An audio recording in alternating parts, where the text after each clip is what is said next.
you will hear from Agrico, but not today. It will be later on, maybe earlier on next year. So that's the plan, and my apologies for you if you were expecting to see Agrico in a discussion today. So if I look at what we're going to be looking at today, it's about sharing or learning or finding on developing a roadmap and implementing a roadmap to net zero. This is what you normally hear from the co-presenter like Agrico. And in your case, I'm going to show you how we went at Scottish Engineering from ambition to solution. The ambition is what we talked about last webinar 10, and we ended up with defining a roadmap. Then we use the 5W and 2H, which is the Lean tool. And now we're going to be looking at design thinking tool. So going from Lean thinking to design thinking, and the tools we're using things like the point of view, the OMAOE, the brainstorming. So it's about defining, focusing, and that's a challenge. It needs to be broad enough to generate ideas, but narrow enough so it doesn't go all over the place and grows arms and legs. So, and then we can organize them and we start prioritization. That's a tool we're going to be sharing today. And what you get is it's an outcome. So you go from ambitions to solutions. So that's what we're going to be discussing. So putting everything into context and a quick summary of where we've been. So in terms of Scottish Engineering Roadmap, that's a process. We've defined a process that can be used for whichever businesses. Doesn't matter the size, doesn't matter the type, being a corporation, being an SME. So you define your ambition. What we've done, we've defined ours, and ours being net zero by 2045 at the latest.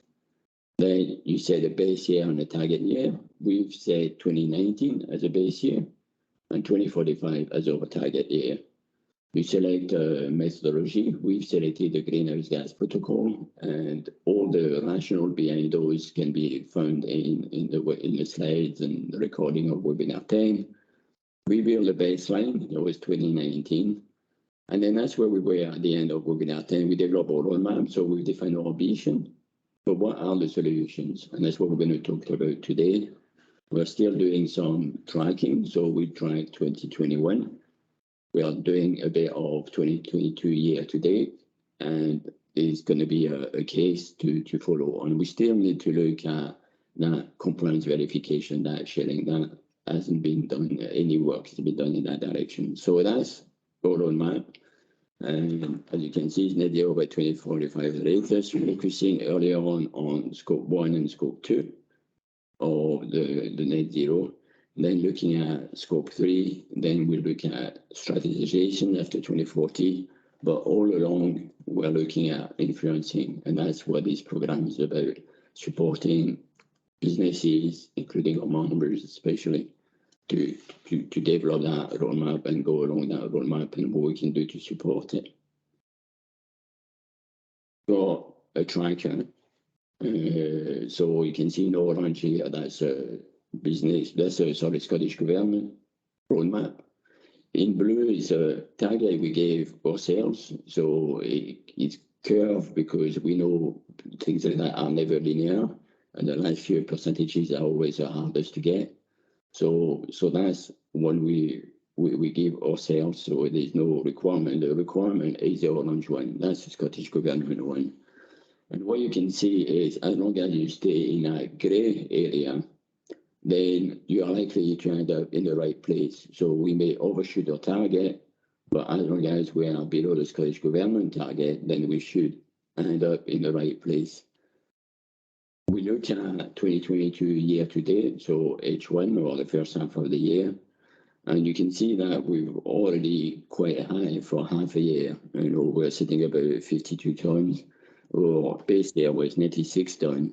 So we need to be a bit careful, and that's what triggered the work and the thoughts about we need solutions. It's one thing to have ambitions, but we need solutions, and that's the work we did. So when we looked at the emission, that's what you have, you know, so 96 ton was what we did in 2019, our base year. 2020 obviously because of COVID was ignored.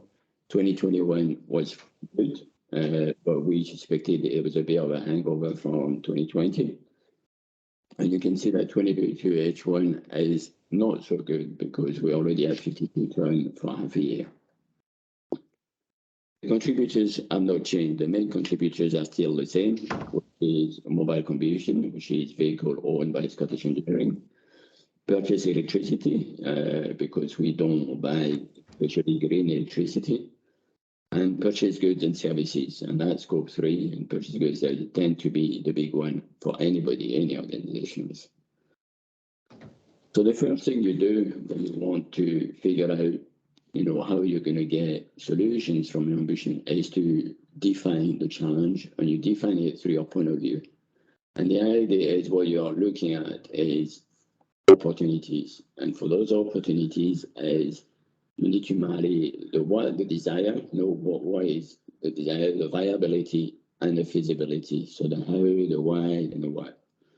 And your point of view should be, first of all, user-centered. That's something you hear a lot about design thinking, but it's really about why you're doing things. It's not about what you're doing, it's about why you're doing it. And it's about who are you helping, the people, the team, the company, the businesses, your customer. That needs to be user-centered.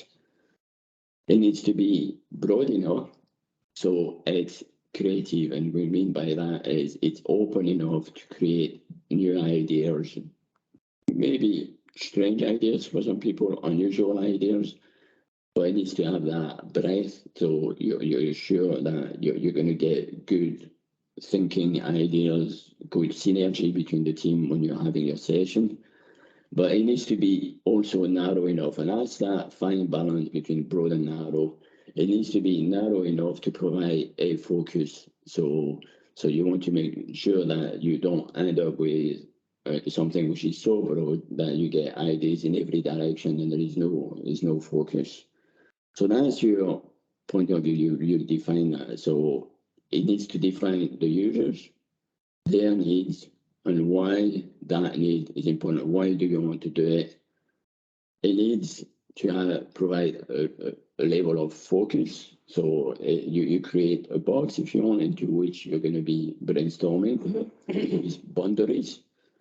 But it needs to make sure that it doesn't have a solution in it, because there is no point in brainstorming something if the point of view already tells you how you're going to do it, because that's what you want to find out.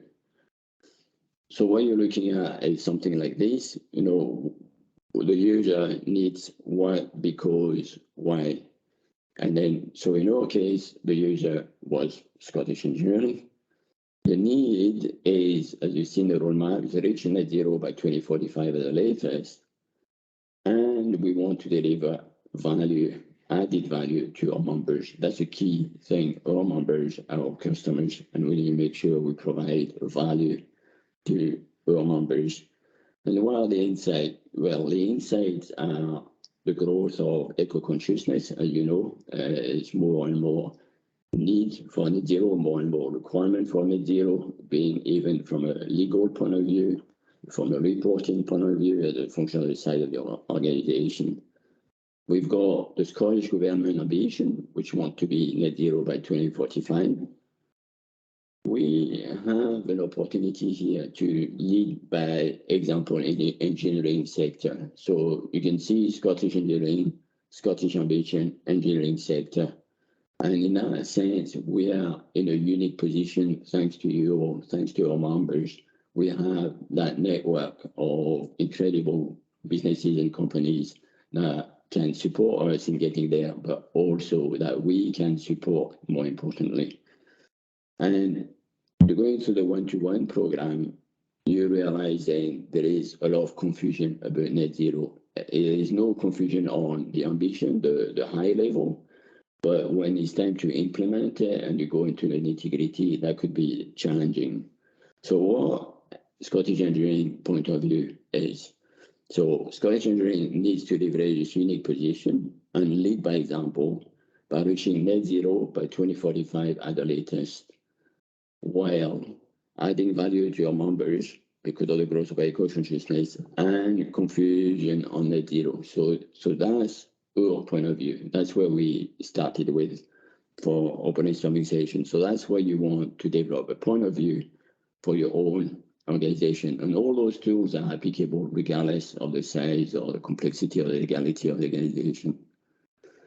And then you want to develop a focus. So you've done the definition of the point of view.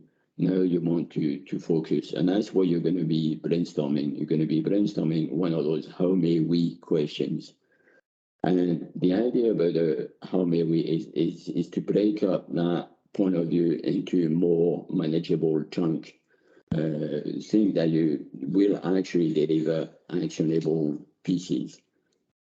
And again, that how may we question, which you're going to be brainstorming, need to be broad enough, wide enough to deliver solutions, but it also need to be specific enough for those solutions to address whatever you want to focus upon.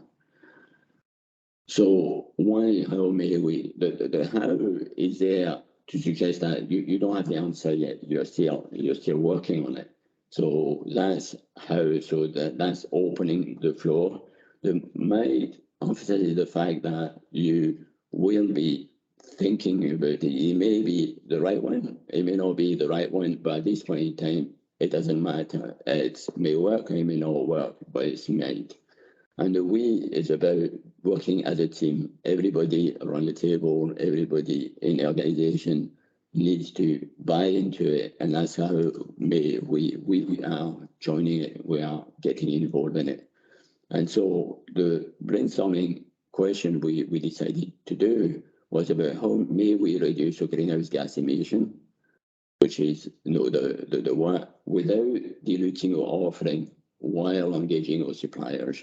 So that's the boundaries, if you want. So the broad bit is about greenhouse gas emission in general, but the boundaries are we don't want to dilute our offering and we want to engage our suppliers.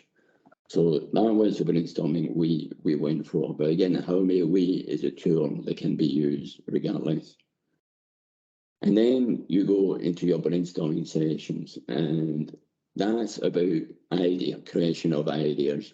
So in these sessions, what you're looking at is ideas, not solutions. So it's not about finding a way to answer the question, it's about generating ideas. And you want to generate a lot of ideas because it's all about quantity. It's not about quality, you do that later on. It's about getting as many ideas as possible, feeding out of each other's synergies within the team. And it's about convergence, not divergence. So that's where you need the boundaries. You don't want people to start brainstorming about anything and everything, because otherwise you won't end up with anything of value. So you need to put boundaries in place, and that's a convergence bit. And that's where the point of view and how may we questions deliver. And then there is a series of rules for brainstorming. So you don't judge ideas. You encourage as many ideas, even though they are wild ideas. It doesn't matter. You try to deliver synergy in the team, so they feed off each other. But they feed off each other on a topic which is still focused. You still set up your boundaries, so they are still thinking within that box. The one conversation at a time, and come back to that. Visual, yeah, it's always good to be visual because you don't know who in your team is or isn't visual. So if it's not, then that's not any harm. But if it is, then it's helping. And importantly, it's about quantity. You want loads. So what did we use? We use a tool called 635. And that tool is six, stand for six because it was 6 people, 3 because it's 3 ideas, and 5 because 5 minutes. And how does it work? Everybody gets a sheet, and everybody get a color Post-it, and then you've got 5 minutes to put 3 ideas on the sheet. At the end of 5 minutes, you pass the sheet around to your neighbor, and then they add 3 ideas, 3 new ideas. on the sheets. And then so you can see how, if you want, if on the purple, I would have put the first, if you want, line, and then the second sheet comes to me, I put the second line, the third line, etc.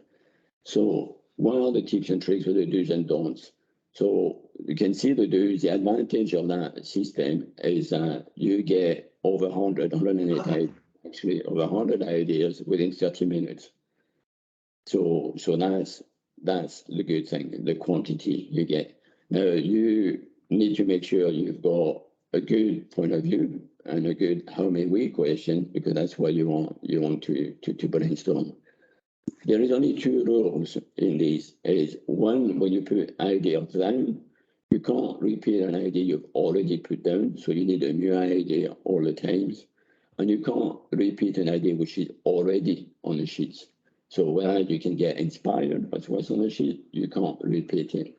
So those are the two rules. Now, what are the tips and tricks for that one? What you want to do is you want to share your point of view on education in advance, because people may be thinking about it when they're at work, when they're in the shower, breakfast, whatever. So they may be thinking about it. So you want to share it in advance. That's what we're going to do. The people around the table needs to be knowledgeable in what you're trying to do. And by that, it doesn't have to be all engineers. You want to think about your sales and marketing team, your finance team. So a different prong, different side of the projects. You want to use color post-it, and the color post-it are here so you can go back to the person if you don't understand what's on the post-it. It's not about checking it. It's about, being able to get further detail if it isn't clear. And you may want to number the rounds, and what I mean by that is then you can see a flow of ideas. So if it's round 5, then you know what they are looking at. So you may put a number on the post-it. So it's round 1, 2, 3, 4, 5, 6. So that's the 635. Now the advantage of the 635 compared to what's usually seen as a popcorn, which is where you just have people around the table, shout ideas, put ideas up, post-its everywhere, is that you can address the challenge between the introvert and the extrovert. Because what you may end up in a popcorn scenario is people that are very vocal will just take over, and the introvert may not stay very quiet, but that doesn't mean they don't have any good ideas. It's just because they're quiet. In this case, you go away from that. So that's the advantage, is that everybody put their ideas, and everybody's idea is as valuable as everybody else. So that's why we decided to use that system. And again, you can then in 30 minutes you go on and ideas, and then you can tackle the next how may we question for the next 30 minutes. Once you've got all those ideas, you need to organize them. Organizing them means clusterizing them, because you've got a high volume of information now, and how do you organize it? So the tool we are using here is an affinity diagrams. And what is an affinity diagrams? So it's when you've got all those ideas and you start putting them together into clusters. How do you go about it? So you do that silently. So in this case, the first bit about clustering and putting them together is what people feel like. And you try not to rely on other people's ideas of what goes where. And then if you find people are thinking about, right, that post-it should be in that group, and somebody disagree and say, no, that post-it should be in the other group, then what you do, you duplicate the post-it. So you put it in one group and in the other group. So to make sure that there is no movement of the post-it. If people think it belongs to two different groups or two different clusters, then you create two post-its. And once you've agreed, right, okay, that's the cluster done, the discussion discussed on naming them, because people may have different idea about what the cluster actually is. So that's where you start having that conversation within the team, and you stop being silent. So that's the way you do an affinity diagram, and then you've got your cluster. Now you're starting from a lot of ideas. Now you've organized those ideas into clusters. What is the next bit?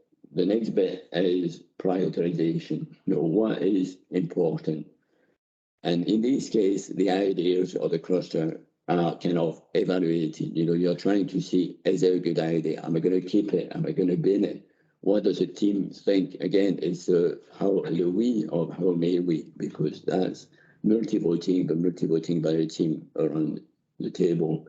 And the aim here is really to see what do you think has got the highest chance of success. And that's why the 6 people around the table are knowledgeable about what you're trying to address. They are not used to it, but they come from different view, different background, different departments, so that they provide you a broader range of ideas.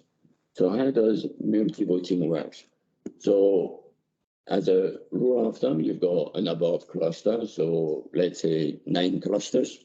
And then what you give everybody is a third stickers. It could be, there's other way to do it, but let's say you give them 3 stickers and they've got to vote. They've got to put them onto a cluster. Which one do they vote for?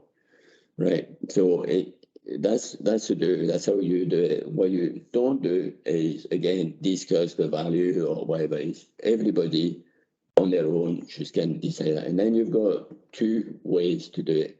You could do it openly, and so there's the markers or the stickers, or you can do it confidentially. And in here, everybody takes a note of the 9 clusters, put their vote, and you record that, and then everybody is free to do it the way they want. What you can also do, and you've got, instead of saying you've got 1 sticker per ideas, for example, is that you can let people decide, do they put all their stickers onto 1 cluster, if they believe that's the winning one, or do they spread their stickers or their marks across the ideas? So that's how you do the multi-voting. So you can start seeing now, you've done the clustering, you start seeing the prioritization coming through, what the team believe is a winner and what the team believe is a loser. And talking about the loser, you still keep those ideas because they may come back at a later stage or they may come back later on, but you want to keep those ideas. So that's the outcome. That's what we did. And you can see, so we started by doing our 635 on brainstorming session, which we then did the clustering. And then we went to multi-voting, and I gave us a series of ideas, for example. So you can see here we get a list of table. Every color is one of the team members' ideas, and then the voting tells us the outcome from multi-voting, and the multi-voting happened on the clusters. So that's what you get over there, and what we got in Telescope 1, the 3 key ideas was company vehicle should all be electric. So we do a lot of traveling, we do a lot of members visit, and again, it's pretty much appreciated by our members and it's valuable. So we don't want to give you that offering. So how do we still do that but minimize our greenhouse gas emissions? And the concept here would be about electric vehicle. We're looking at the way of working because that impact our commuting, that impact our traveling, that impact a lot of areas. So how do we work? And every business is facing that challenge today following COVID. Do you force people back to the office? Do you review the way you were doing? Did that work for you the way it used to work during COVID? And what do you want to keep? What do you want to reinstate? And the other area we want to look at in this case would be a review or way of commuting. How do we come to it? When we come to it, how do we do it? Do we share it? Do we avoid it? That goes back to your way of working. Do we do active travel, etc.? So you can see 3 big ideas for Scope 1 based from the ideation, with then the voting, and then, the clustering, and then the voting. So that's how we went from ambition to solution. So if we look at our ambitions, we have the roadmap, the step one was scope 1 and 2, and it was about reducing our emissions because that's what we control. Scope 3 is our supply chain emission, so that's what we need to look at. And out of the brainstorming sessions, the solution was about the car policy on scope 1, the electricity supply agreement we've got for scope 2, and a way of working in the sense that if people commute in vehicle owned by the company, or then it comes into scope 1. That's where the influence is. And then scope 3 will come at a later stage in terms of reporting, but is active today in terms of how do we measure it, how do we bring it in. So it's not like you don't touch scope 3 today. It means that you're looking into it, but you're not committing to anything. And what we think about scope 3 is important is getting primary data, because a lot of our scope 3 today are based on secondary data, which is averages of averages, basically. And that can be quite convoluted and quite difficult to assess. So we want to look at how do we get primary data from our supply chain. And the other bit, which is different, or which is more time consuming, is behavioral change. Is when we want people to start thinking net zero and start behaving net zero. So how do we make sure we minimize energy use? You will be aware of anything like LED lights, anything like switching off your lights, switching off your computers, and that sort of thing when you go home at night. So that's the switching off rather than standby, I mean. So those are the sort of 80, because it's behavioral, it tends to take more time. So that's what the solution that came out of our brainstorming sessions. So the outcome is you've got 2019, which I mentioned there was base year with 96 tons. We then measure 2021, and it's 65 tons, and that shows you how we got there. And then the second piece is about what we would achieve if all the ideas or the solution I've talked about were implemented. So you would go from 21 and reduce it, assuming you can bag 2021 progress, then that's where you would end up. And at the end of it, you may end up with some offset. And offset is difficult because it's the balance between offsetting and greenwashing. But I believe that offset married with a carbon reduction plan is acceptable, and people recognize that offsetting at the end of the day is likely to happen because nobody's going to reach net zero without offsetting. But it needs to be married to a carbon reduction plan, otherwise it will be greenwashing. And offsetting is what I'm planning to discuss in our next call or next webinar towards the end of September. So that was the outcome from that exercise, which was about how we reduce our greenhouse gas emission without diluting our offering and engaging our suppliers. That's the concept. So in terms of net zero program, all the webinars are available both in recording and slides on our microsite. So that's one of the support. On the one-to-one, so that's something we're offering. So just make a note of interest. We had over 160 one-to-ones today. So we're more than happy to support people on developing a roadmap or creating a roadmap, or how you go and implement that roadmap, and what support and signposting if needs be. So we've done quite a bit, and I hope that you'll find value through that. Now, we'd like to thank you all for attending. We will be having another webinar at the end of September, where I will be joined by Texo, and I'm hoping that you will get an interest in that and you get value from that. But otherwise, I think I'll open the floor to questions.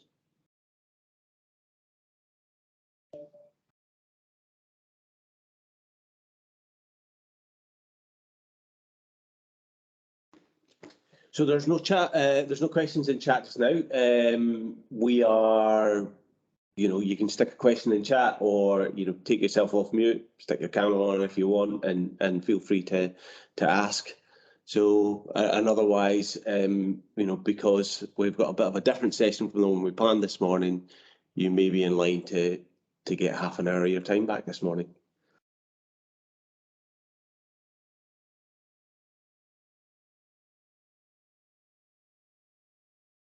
So I don't see any questions coming up. Okay, I think. Oh, hang on. There's one from Duncan Scott, or Scott Duncan, sorry. Would you imagine the process you've just described working for a virtual or global team? Yes, it would. The challenge for a global team would be, how do you put the right people around the table?